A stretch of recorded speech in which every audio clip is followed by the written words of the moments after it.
Ya, memang ini belum kampanye, jadi kita tidak bisa mengatakan bahwa ini merupakan janji-janji atau kampanye politik, sosialisasi yang populis. Mungkin pertama kali saya ke Pak Trubus, ini akan dimakan oleh masyarakat tidak sih? Kalau mereka itu menjual seperti ini, pemberantasan pinjol, bahkan juga judi online, kemakan nggak Pak Trubus? Kayaknya Mbak, responnya minim ya kalau seperti itu. Karena kan misalnya Kenapa? kalau pinjol online, itu masyarakat tuh sudah berulang kali ada penelitiannya itu. Ya karena kebutuhan, faktor terjadi paling cepat pakai pinjol online dan yang paling mudah adalah yang ilegal. Ya. Jadi yang ilegal itu paling cepat dan itu menggunakan nama koperasi loh. Kebetulan saya termasuk membantu undang koperasi itu semuanya menggunakan nama koperasi. Ya. Kita kan koperasi nggak punya undang-undang. Semua koperasi simpan pinjam, tapi ujungnya itu pinjol online ilegal. Oke. Mungkin saya ke Pak Cuncun dulu ya. Ini bagaimana nih kata Pak Trubus bahwa gak usahlah kemudian menjanjikan sesuatu yang sebenarnya kebutuhan dari masyarakat. Ini bagaimana ini? Udah riset dulu belum sebelum menawarkan hal ini? Ini soal bank of pinjol ini Om, gimana nih Om? Tadi bank of pinjol, ya Om Afif ini. Begini Pak Trubus, bukan kita nggak mengukur masalah minim atau responnya seperti apa. Ini sebuah case yang ada. Tadi saya nggak sepakat dengan sahabat saya yang Mas Tama, bahwa judi online ini semua adalah pelaku, tidak ada korban, tidak sepakat.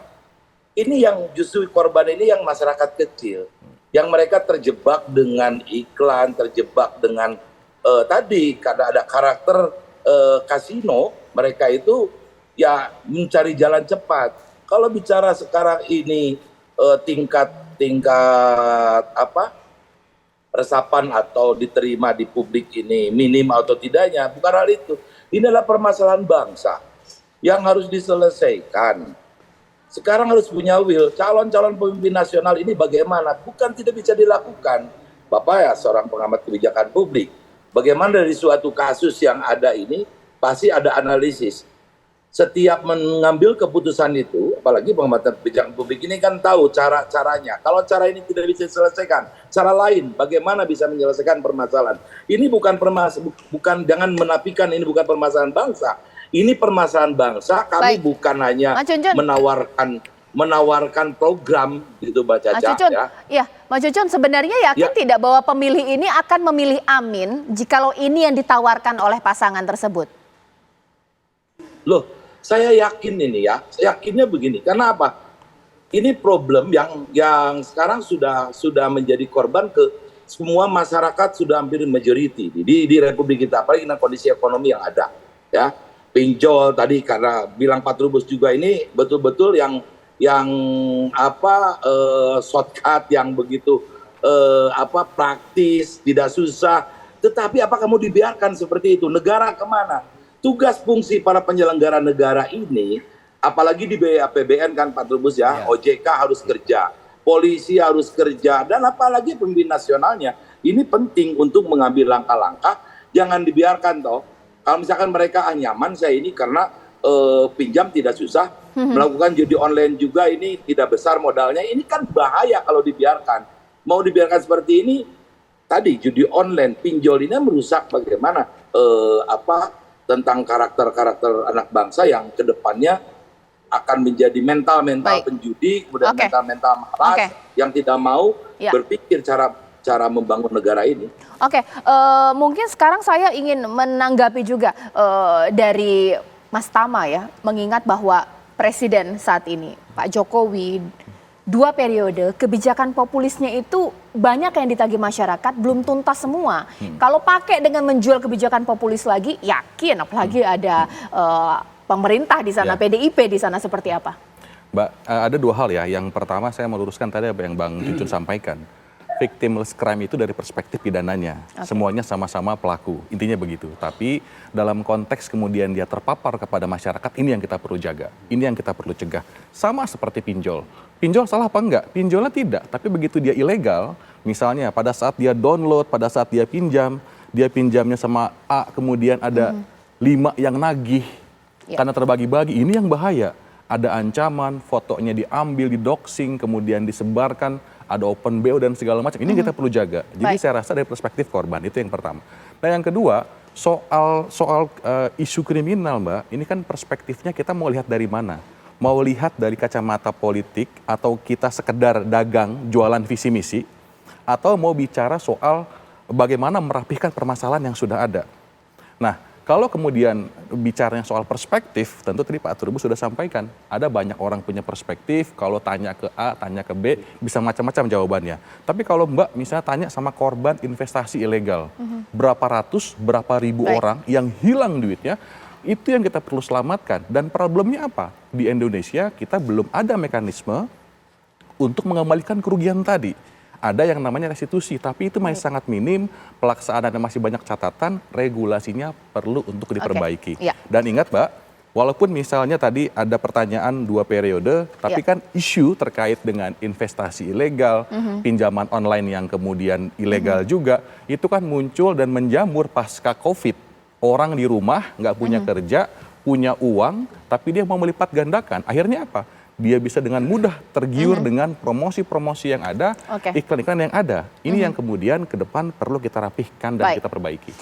Ditahan dulu sebelum nanti saya ke Mas Habib. Saya punya data pemirsa, ini masih terkait 5 provinsi dengan masyarakat yang paling banyak punya hutang pinjol ilegal. Wah, ini dia paling tinggi ternyata Jawa Barat di Mei 2023. Dia paling banyak investment bodong itu paling banyak korban di Jawa Barat. Jumlah pinjaman ini juga tak tanggung-tanggung, disusul DKI Jakarta.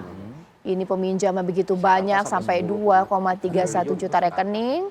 1 Jabar, 2 DKI Jakarta. Lantas urutan ketiga Jawa Timur. Wah, ini Jawa Timur ya. 2,11 juta rekening. Bahkan jumlah pinjaman ini tak tanggung-tanggung 6,33 T.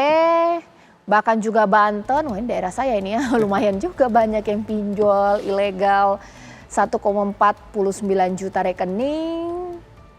Dan kemudian yang terakhir di Jawa Tengah. Wah ini bagaimana ini ya, 1,96 juta rekening pemirsa. 4,06 triliun. Tadi kan Mas Habib pertanyaan saya itu kan sama ya. Apa yang mereka tawarkan untuk memberantas judi online? Pasti semua bilang iya kita punya program. Tapi yang pertama kali mencetuskan ini kan memang dari kubu Amin. Sementara kebijakan Pak Prabowo Gibran ini cenderung makro mengenai investasi, hilirisasi IKN. Kok begitu gitu? Mengingat kan ada Gibran di sana. Milenial itu yang dibutuhkan masyarakat milenial. Ini bagaimana?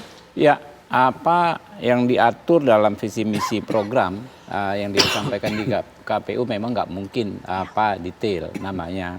Kita juga dibatasi ya. Jadi apa yang disampaikan dalam Astra Cita saya pikir sudah mencakup semua ya, penegakan hukum, lalu bagaimana peningkatan kesejahteraan masyarakat, bagaimana memfasilitasi startup ya yang untuk anak-anak muda, bagaimana kredit untuk milenial. Itu kan kita mau selesaikan masalah itu dari hulu ke hilir, ya bukan akibatnya saja. Saya pikir ini kan di ujung, ya pinjol, namanya judi online kan di ujung. Apalagi setelah pandemi ya, pandemi itu kan yang informal kena semua Mbak. Orang sudah pendapatannya terpukul, waktunya juga banyak di rumah sehingga mereka mengakses teknologi di tengah dalam tanda kutip kegabutannya itu.